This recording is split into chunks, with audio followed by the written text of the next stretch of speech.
Fala galera, Igor Oliveira por aqui, seja bem-vindo a mais um vídeo. E a ideia para o tutorial de hoje ela veio de uma necessidade. Eu estava criando meu vídeo para o Programador BR e eu vi que seria interessante se eu tivesse uma maneira de escrever na tela desse jeito aqui, ó. E aí eu falei, por que não criar uma ferramenta que me permita fazer isso e, ao mesmo tempo, criar um tutorial lá para o Programador BR Tutoriais. Deixa eu completar meu desenho aqui. Like! Então já deixa o seu like nesse vídeo aqui, porque foi isso que eu fiz. Eu criei então uma ferramenta que permite que eu desenhe na tela e ao mesmo tempo replique esse desenho em algum outro navegador. Para trazer isso para cá, eu resolvi dividir em dois tutoriais. Nesse tutorial aqui, a gente vai ver como que a gente faz para desenhar na tela utilizando o Canvas. E no próximo episódio, a gente vai ver como que a gente pode utilizar o Socket.io para pegar todo o nosso desenho e replicar em alguma outra tela, que é exatamente o que eu faço para isso daqui funcionar. Beleza? Então é isso aí, vamos lá para o tutorial. Vamos aprender como que a gente pode fazer para desenhar na tela. Eu já preparei alguma coisa aqui, vamos ver o que já está preparado. Bem, eu tenho aqui 3 arquivos, index.html, script.js, style.css. No nosso index.html, nada demais, tá? Só estou linkando aqui o style sheet, style.css e o nosso script.js. Tá? Tenho aqui também um elemento apenas, o elemento Canvas. O elemento Canvas é o elemento que permite que a gente desenhe na tela, então por isso que ele é importante aqui. Coloquei o ID dele de tela aqui, vou tentar fazer esse vídeo todo em português. Não sei se vai dar muito certo, talvez fique esquisito.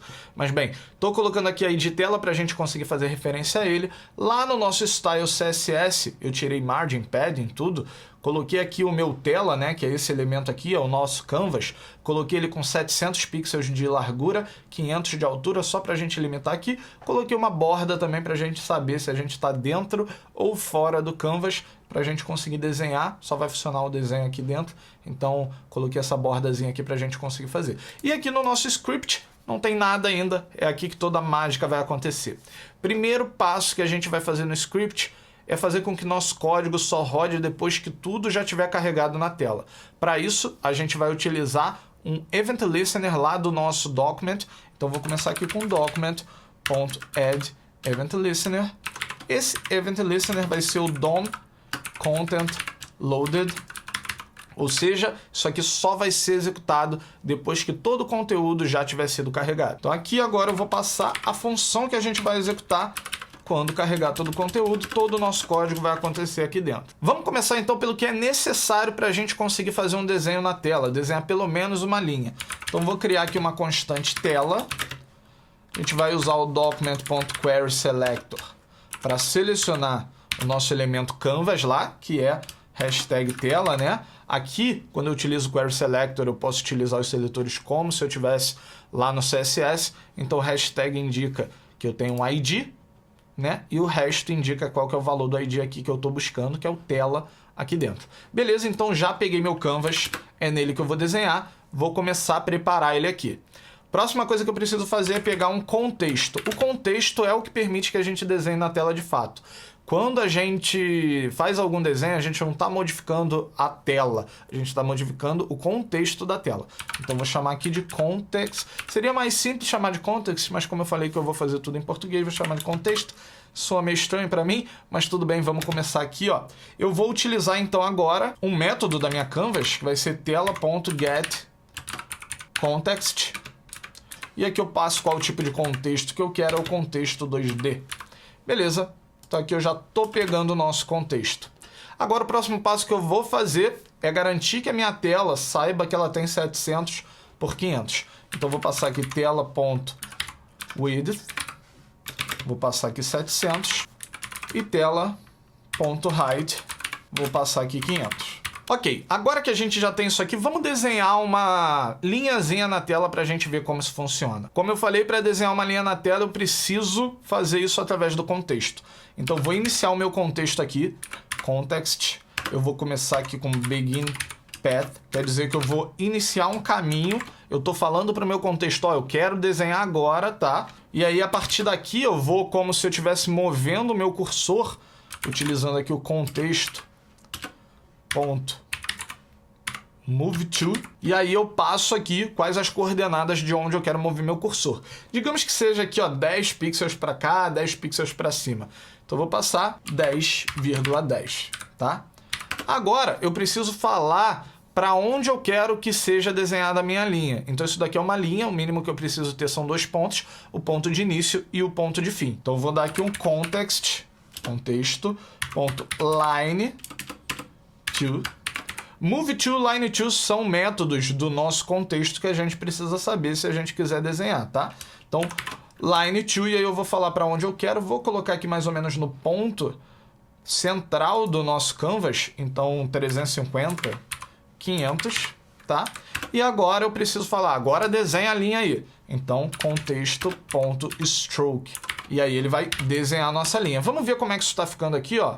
Vou atualizar e eu já tenho a linha desenhada aqui. Só que por algum motivo não aconteceu o que a gente pensava. Eu queria que parasse aqui no meio. E esse motivo é óbvio, eu errei aqui. Em vez de 500, eu coloquei 250. Em vez de 250, eu coloquei 500.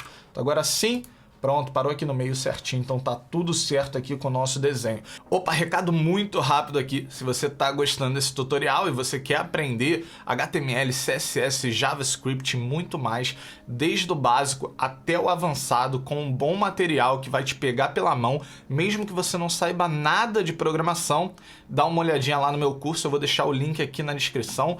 Lá você vai ver que a gente vai ver, além de HTML, CSS e JavaScript, também jQuery, Bootstrap, Node, React, Mongo, tem bastante coisa lá. Você começa como iniciante e termina avançado. Então dá uma olhada lá. Agora vamos voltar para o vídeo que eu não quero te atrapalhar não. Valeu. Eu vou transformar isso aqui numa função porque a gente vai querer desenhar linhas toda hora. Tudo que a gente vai fazer aqui vai ser através do desenho de linhas. Então vou criar aqui, ó, const desenhar linha. E aí, isso daqui vai receber uma função. Outra coisa que eu vou tentar fazer aqui é usar apenas função de seta. Então, beleza, desenhar linha, tá? Só que eu vou fazer mais, eu vou passar aqui, ó, linha. Linha vai ser um objeto que vai ter 2 objetos dentro, que vão ser as posições. A posição anterior e a posição atual. Então, aqui eu vou utilizar isso, tá? Linha.pos de posição, ponto x, linha .pos.y. E se isso daqui parece estranho é porque a gente ainda não viu a linha como ela é, a gente não definiu. Deixa eu definir ela aqui antes de prosseguir então. Vamos lá. Linha, deixa eu fazer aqui, ó, linha. Ela vai ser um objeto, tá? Esse objeto, ele vai ter posição e posição anterior.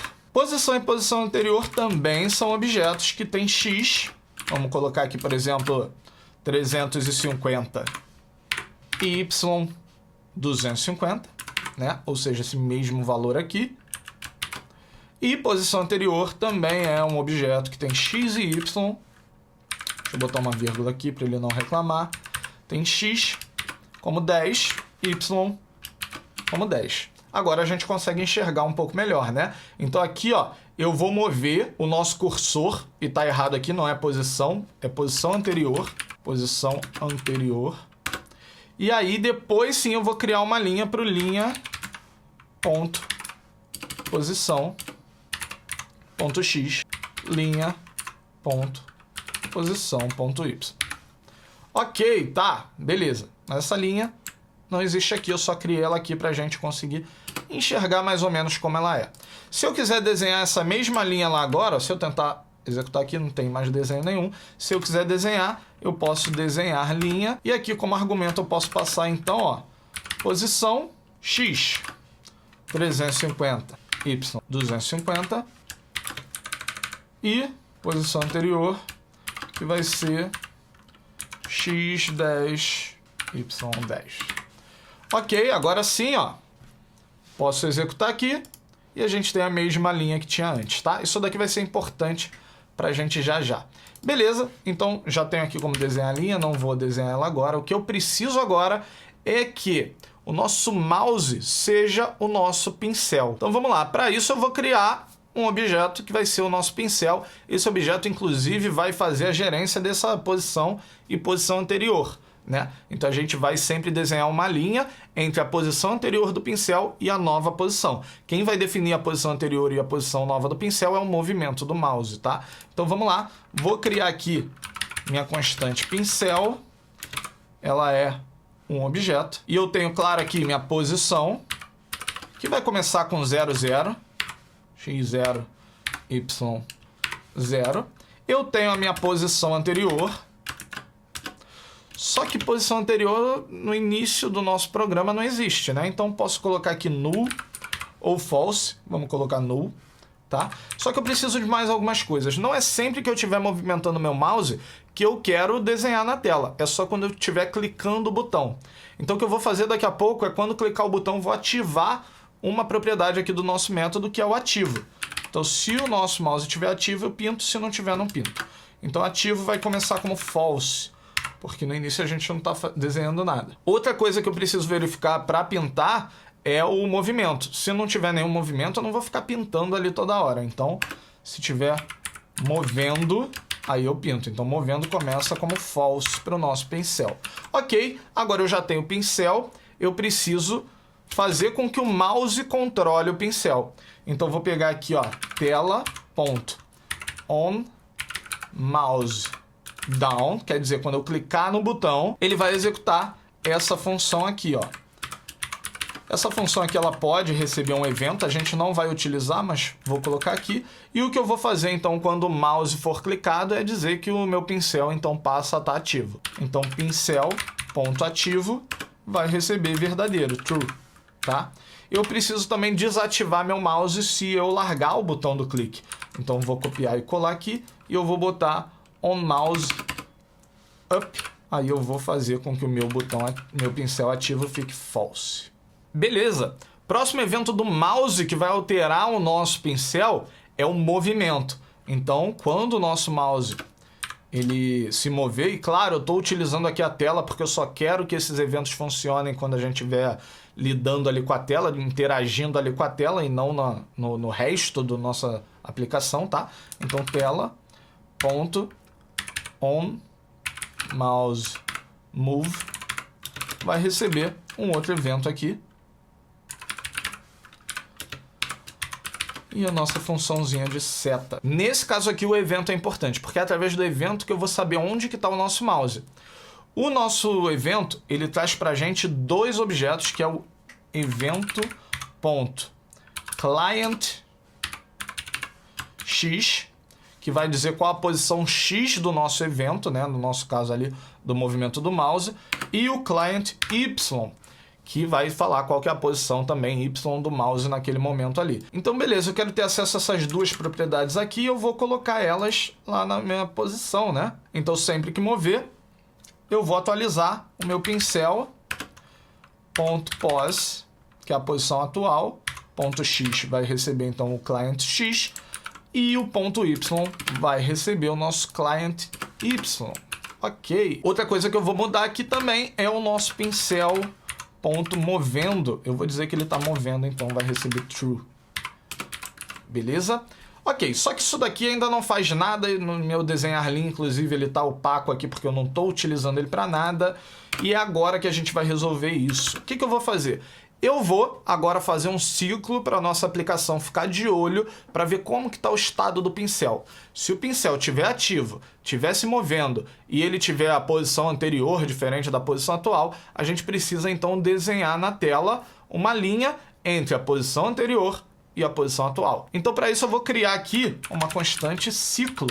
Né? Ciclo vai ser uma função também, como eu falei, estou usando função de seta para tudo aqui. Então o ciclo na verdade é uma função que vai fazer o seguinte, eu vou verificar se o meu pincel está ativo, pincel.ativo, e se ele está movendo, pincel.movendo, e eu vou verificar também, lembra que a gente começou lá o nosso posição anterior com nulo? Vou verificar também se o pincel ele tem ou não uma posição anterior, pincel.posição anterior, se existir, beleza. Ok, agora eu vou criar aqui nossa função, posso tirar isso aqui que agora está atrapalhando, beleza? Então, lembra lá que para desenhar a linha, eu precisava passar a posição e a posição anterior? Então, beleza, show de bola.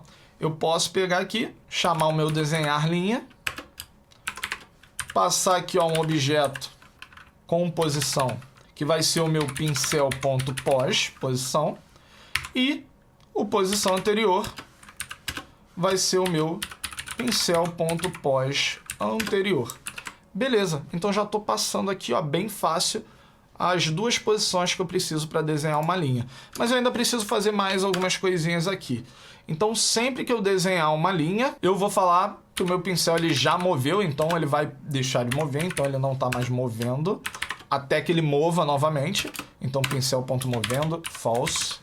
E eu vou falar aqui, ó, que o meu, fora aqui do meu if, né, toda vez que passar aqui nesse ciclo, eu preciso dizer que o meu pincel, então, ponto posição anterior, vai receber aqui x.pincel.pos.x e y.pincel.pos.y, tá?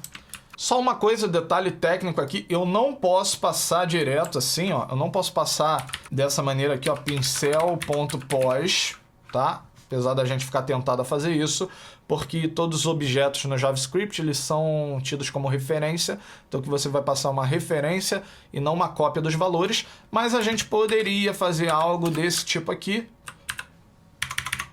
Funcionaria, tá? A gente criaria uma cópia, então, da posição, passaria para a posição anterior, mas para ficar mais simples, vamos desse jeito mais explícito aqui, fica mais fácil da gente entender. Beleza, agora só falta uma coisa. Esse ciclo aqui, ele não está sendo chamado. E se ele for chamado, ele só vai executar uma vez. Não é isso que eu quero. Eu quero que o ciclo funcione como um loop, né? Ele vai ficar ali rodando toda hora. Então, toda vez que eu executar o ciclo, eu vou dar um set timeout e eu vou executar ele novamente. Não preciso passar função aqui. Então, posso simplesmente passar ele direto aqui. Então, sempre que passar um tempo, vou colocar aqui, por exemplo, 100 milissegundos. Sempre que passar, a gente vai passar no ciclo novamente para a gente ver se a gente tem ou não que desenhar alguma coisa. Agora, por último, posso já apagar essa linha e chamar de fato meu ciclo a primeira vez, né? A primeira vez eu preciso chamar ele. Então, eu vou chamar aqui ciclo. Agora, quando eu atualizo lá minha tela, ó, e eu desenho, eu consigo brincar bastante. Só que olha só, tá vendo que essas linhas elas estão meio quadradonas, né? Para melhorar isso, eu vou diminuir aqui a chamada do meu ciclo. Vou botar, por exemplo, 10 milissegundos. E aí, quando eu atualizo, ó, agora fica bem mais fluido o nosso desenho. Só um último passo, eu posso modificar a espessura e a cor do meu desenho aqui, modificando o meu contexto. Então, depois que eu determino lá o tamanho da tela, eu posso vir aqui, colocar o meu contexto. Contexto é o que desenha na tela de fato, tá? Contexto.line width, que é a espessura da linha, vai passar a ser 7, por exemplo. Então, só de fazer isso aqui, ó, quando eu desenho agora, eu tenho uma linha bem mais grossa e eu posso mudar a cor com contexto.stroke style. E aí eu vou passar aqui, por exemplo, red, cor vermelha. E agora eu desenho, meu desenho está vermelho. Show de bola! Então é isso aí, no tutorial de hoje a gente viu como que a gente pode desenhar no nosso Canvas. No próximo tutorial, quando a gente vir Socket, a gente vai ver como que a gente pode fazer com que esse desenho apareça em outros navegadores. Talvez até de outras pessoas no mundo. Mas eu vou utilizar para conseguir desenhar aqui na nossa tela. E aí a gente vai ver como que a gente pode juntar dois conhecimentos e criar algo super interessante. Beleza, eu vou ficando por aqui, até o próximo vídeo. Valeu!